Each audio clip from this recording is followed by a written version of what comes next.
तो दोस्तों आज हम लोग देखेंगे हमारा चैप्टर नंबर 1, जिस चैप्टर का नाम है starting out and becoming familiar with R. और ये हमारा पहला चैप्टर है टीयू के हिसाब से। तो हम लोग सबसे पहले देखेंगे कि ये भाई आर हम लोग किस तरीके से यूज़ कर सकते हैं। इसमें जो हम लोग को सीखना है कि इसको यूज़ कैसे करना है। मैथमेटिकल के एक्सप्रेशन अगर हमें दे दिया हो तो क्या इसमें मैथमेटिक्स सॉल्व कर सकते हैं, क्या इसमें हम लोग अपनी एक फाइल बना सकते हैं, कैसे एक डेटा को हम लोग इसमें एंटर करा सकते हैं। मान लो हमारे पास एक CSV फाइल पड़ी है, हम लोग एक्सेल में काम करते हैं और इसको इसके अंदर क्या लाया जा सकता है। ये सब इन सब चीज़ों के हम लोग आंसर इस चैप्टर में जानेंगे। तो चलिए बने रहिए हम मेरे साथ और मैं चालू करता हूँ। तो इसमें जो सबसे पहली चीज़ है वो है कि क्या इसको हम कैलकुलेटर की तरह यूज़ कर सकते हैं। तो बिल्कुल हम लोग इसको कैलकुलेटर की तरह यूज़ कर सकते हैं। कैसे? जैसे मान लीजिए हमने डाला 8 + 9 + 5 डाला, ठीक है, तो तुरंत दे दिया 22। लेकिन अगर आपने कभी बार कोशिश कर दी 8 ++ 9 या 6 कर दिया, ठीक है, इसने फिर भी आंसर दे दिया। अगर आप ये चाहें और इसकी जगह आप माइनस भी लगा दें तब भी ये क्या होगा, प्लस हो जाएगा। ये इसके कुछ ड्रॉबैक्स भी हैं, जैसे ज़्यादा माइनस लगा दिया और 8 + 6 क्या होता है, वुडन होता है। तो इसमें अगर आप एक्स्ट्रा चीज़ें डाल रहे हैं तो दिक्कत करता है ये, ठीक है। तो ये चीज़ आपको बिल्कुल नहीं करनी है। आपको आंसर केवल इन दो केस में मिलेगा। अगर मान लो मैं डाल देता हूँ 8 ** या **2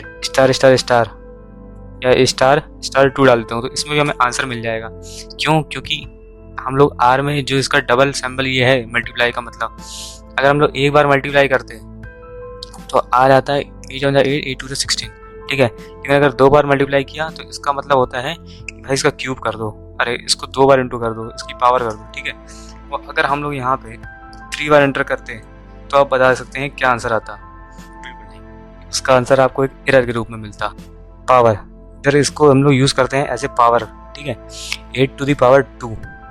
तो what will the answer, that will be 64। तो वो यहाँ पे आ चुका है। अगर मान लो हम लोग यहीं पे आ जाता हमारा 8 यहाँ पे हम लोग लिख देते 3, तो ये कर देता हमारा क्यूब, तो हमें 152 मिल जाता है ना। तो इस तरीके से हम लोग इसको यूज़ कर सकते हैं। लेकिन ये यूज़ तो हो गए, लेकिन भाई देखो अगर मेरे को कैलकुलेशन करना होगा तो उसको बार बार बड़ी बड़ी कैलकुलेशन होगी, और बड़ी बड़ी कैलकुलेशन को हम भाई बार बार थोड़ी करेंगे। जैसे कि 8 + 5 + 9 तो छोटी है। मान लो हमारे पास एक कैलकुलेशन होती है, ये 8 + 9 + 5 -5 × 9 / 8 + 5 या कुछ भी लिख देते। तो मान लो हमारे पास ये होता है कुछ इस तरीके का, तो हमें इस रिजल्ट को बार बार चाहिए होता। तो हम लोग क्या करते हैं, इस चीज़ को स्टोर कर लेते हैं। कैसे स्टोर किया जाता है, कोई भी एक नाम ले सकते हैं, कोई भी यहाँ पे नेम ले सकते हैं। यहाँ पे आप अपना नाम भी ले सकते हैं, लेकिन ये ध्यान रखिए जैसे कि इसमें नेम्स है ये पहले से डिफाइन है, तो हम नेम्स लेंगे तो इसमें दिक्कत आएगी। तो नेम्स इसमें ना ही लें तो ही बढ़िया है, ठीक है।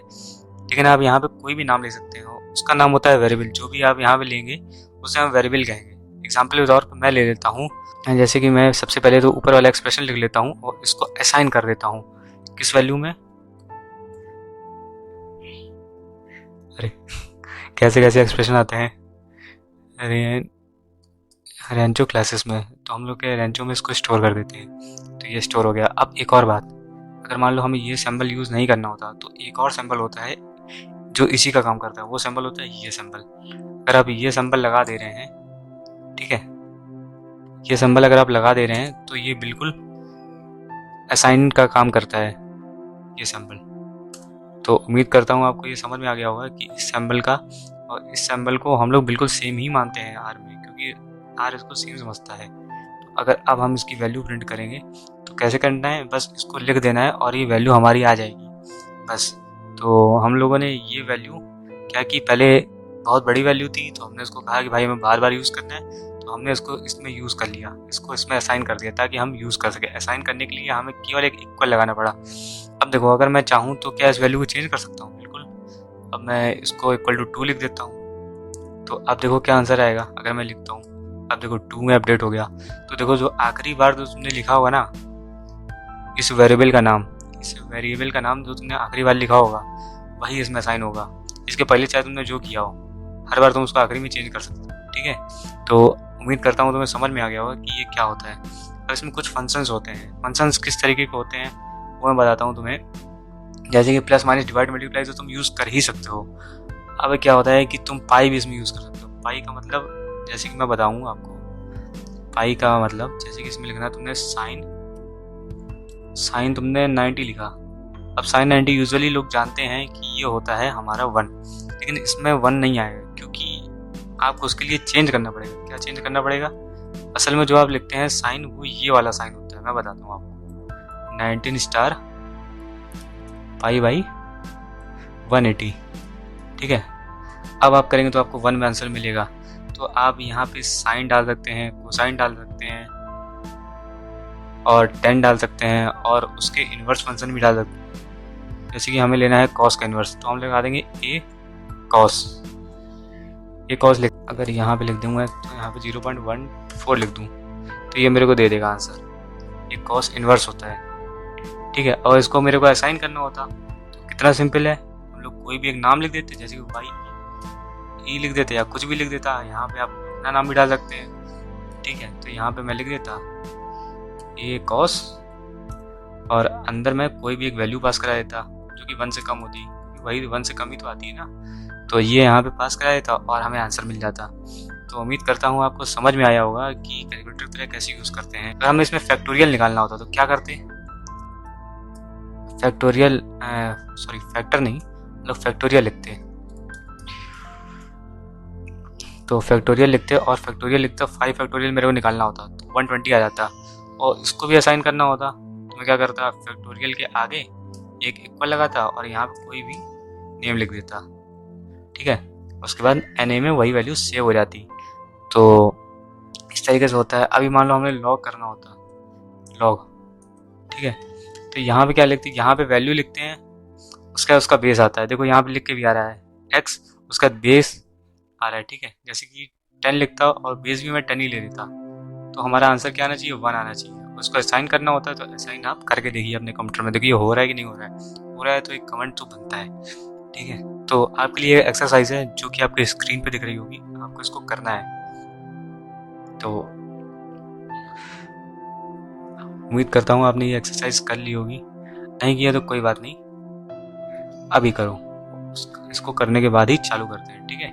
हम लोग पास जैसे कि डेटा है यार, डेटा किस प्रकार का है कि हम लोग पास डेटा है कई सारी चीज़ों का और उसको स्टोर करना है। तो हम लोग एक फंक्शन का यूज़ करते हैं जो कि होता है कंबाइन कमांड का यूज़ करके हम लोग उसमें डेटा सेव कर सकते हैं। बहुत सिंपल होता है। कैसे? जैसे कि मान लो हमें कोई नाम लिखना पड़ेगा तो हम लिख देते हैं NA=C। कंबाइन कमांड के लिए C यूज़ होता है, ठीक है। तो इसके अंदर कुछ भी डाल देंगे 1, 2, 3, सिंपली मैंने ये डाल दिया, ठीक है। अगर मैं अब NA की वैल्यू करूँगा प्रिंट तो आ जाएगा 1, 2, 3। अब ये जो भी आपका ये स्टोर हो रहा है ना, ये आपका एक ऑब्जेक्ट के फॉर्म में हो रहा है स्टोर, ठीक है। अब ये ऑब्जेक्ट के फॉर्म में हो रहा है। तो अब ये देखो, जैसे कि मेरे को इसकी क्लास देखनी है NA की, NA किस क्लास में आता है। अभी मैं क्लास का मतलब बताऊंगा, लेकिन पहले एक बार बता देता हूँ क्लास होता क्या है। क्लास में डालूंगा NA तो ये हमारा देगा न्यूमेरिक। अब मान लो हमें NA होता हमारा, ठीक है, और इसकी जगह हमें क्या कॉम्प्लेक्स नंबर इसके अंदर स्टोर करने होते हैं। तो 1+ जैसे कि 5i लिखना होता, 2+8i लिखना होता और 3+3 लिखना होता, केवल 3, ठीक है। और इसको स्टोर करते हैं और उसके बाद NA लिखते हैं, ठीक है। तो ये हमारे कॉम्प्लेक्स नंबर इस तरीके से स्टोर हो जाते हैं। अब मैं NA की क्लास चेक करूँ तो क्या होनी चाहिए, अब ये कॉम्प्लेक्स हो गई क्योंकि हमने इसमें कॉम्प्लेक्स नंबर डाले थे। तो ये बस क्लास वही चीज़ बताती है जिस तरीके का डेटा होता है हमारे पास। हमने डेटा कैसे एंटर कराया, ये एक कॉम्प्लेक्स नंबर एंटर कराया, ये दूसरा कॉम्प्लेक्स नंबर एंटर कराया और ये तीसरा कॉम्प्लेक्स नंबर एंटर कराया। तो इस तरीके का डेटा है। तो इसने समझा कि अच्छा ऐसा डेटा है, तो इसने कह दिया भाई कॉम्प्लेक्स है, कॉम्प्लेक्स, ठीक है, कॉम्प्लेक्स नंबर वाला डेटा है आपका। और इधर इसने इसके पहले हम लोगों ने क्या डाले थे 1, 2, 3, तो इसने कहा कि न्यूमेरिक है। अच्छा न्यूमेरिक क्या होता है? न्यूमेरिक क्या होता है, जैसे कि आपके पास एक स्केल है, ठीक है, जिससे आप लाइन खींचते हैं। तो अगर आप उसको देखें उसमें आपको 1 दिख रहा होगा, 1 और 2 के बीच में कितने सारे पार्ट होंगे, कुछ 10 पार्ट दिख रहे होंगे। आप चाहें तो उनको और छोटे पार्ट में डिवाइड कर सकते हैं ना, बिल्कुल कर सकते हैं ना, और ज़्यादा जूम कर सकते हैं, छोटा कर सकते हैं। हालांकि आपको हो सकता है कि इक्वल पार्ट में डिवाइड ना कर पाएँ, लेकिन डिवाइड हो सकता है, और ज़्यादा इक्वल पार्ट में हो सकता है, और ज़्यादा छोटा हो सकता है। तो अगर आप देखें तो आप उसको कितने सारे अगर एक लाइन होती तो आप उसको कितने सारे पार्ट में ब्रेक कर सकते हैं, है ना। एक लाइन होती है, एक सिंगल लाइन, आप उसको कितने सारे छोटे छोटे पार्ट में ब्रेक कर सकते थे, इन्फिनाइट पार्ट में। तो अभी आप देखिए, अगर वहीं कहीं जीरो होता हो, जीरो के 1 के बीच में, अगर आप मैं कहता है इसमें तुम्हें कई सारे डिवीजन बनाने हैं, तो आप इन्फिनाइट डिवीजन बना सकते थे। तो ये पूरी जो रियल लाइन में नंबर आते हैं, सारे के सारे नंबर सब के सब होते हैं तुम्हारे, सब के सब तुम्हारे क्या होते हैं, न्यूमेरिक टाइप में। वही सब के सब न्यूमेरिक डेटा टाइप होते हैं, तो वही हमारे रियल नंबर होते हैं। तो जितने भी रियल नंबर होंगे ना, तो सारे के सारे न्यूमेरिक आ जाएंगे, ठीक है। अगर आपको रियल नंबर का कॉन्सेप्ट क्लियर नहीं था तो कंफर्म क्लियर हो गया होगा, ठीक है। अब मान लो भाई डेटा तो ऐसा थोड़ी होता है कि भाई डेटा हमें कॉम्प्लेक्स ही एंटर कराना है और हमें भाई केवल 1 2 3 एंटर कराना है, हमें तो भाई नाम एंटर कराना था, है ना। कोई ऐसा भी कह सकता है, बिल्कुल बात सही है। तो हमने कहा कि हमने एक नए नाम का ये बनाया और इसमें हम लोग नेम्स एंटर, जैसे कि अब हमें एंटर कराना होता है ये, तो हमें नाम एंटर कराने थे, लेकिन इसने नहीं लिया, इसने नहीं लिया। ये क्यों नहीं लिया? क्योंकि अगर हमें नाम एंटर कराने हैं तो सी कमांड में हम लोग को इन सबको एक इन्वर्टेड कॉमा में एंटर कराना पड़ेगा, ठीक है।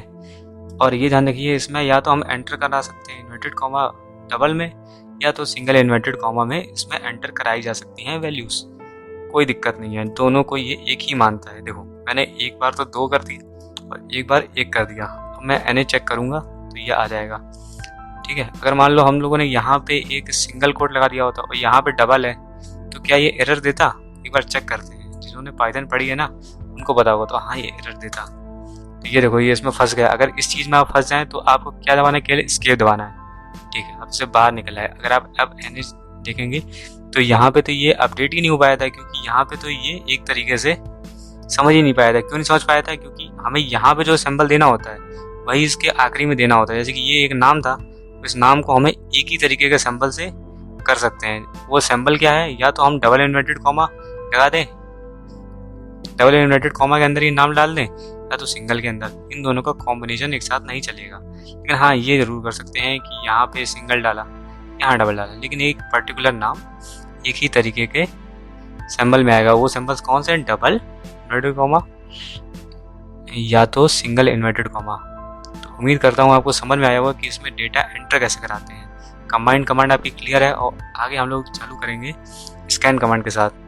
तो अब हम लोगों ने क्या सीखा है, एक बार रिवाइज कर लेते हैं। हम लोगों ने सीखा है कि कैसे कई सारे नेम है उनको कैसे एंटर कराते हैं, और इसकी आप क्लास निकाल के देखिएगा एक बार नाम एंटर कराने के बाद, और इसकी भी आपको एक बार क्लास निकालनी है, ठीक है। जो हम लोगों ने NA किया था, NA हम लोगों ने एक ऐसे ही कोई भी एक नाम ले लिया था, कंबाइंड कमांड के थ्रू उसमें वैल्यूज एंटर कराई थी, उसमें कॉम्प्लेक्स वैल्यूज एंटर कराई थी। तो ये आपका होमवर्क है। उम्मीद करता हूँ आपको ये लेक्चर पसंद आया होगा। अगर आपको पसंद आया, अगर आपकी हेल्प हुई है तो सब्सक्राइब कीजिए और हमें बताइए कि इसमें कौन सी चीज़ें इम्प्रूव की जा सकती हैं और कौन सी चीज़ें आपको और चाहिए। अगर आप चाहते हैं कि स्पीड तेज़ की जाए, कमेंटेड, स्पीड तेज़ हो जाएगी।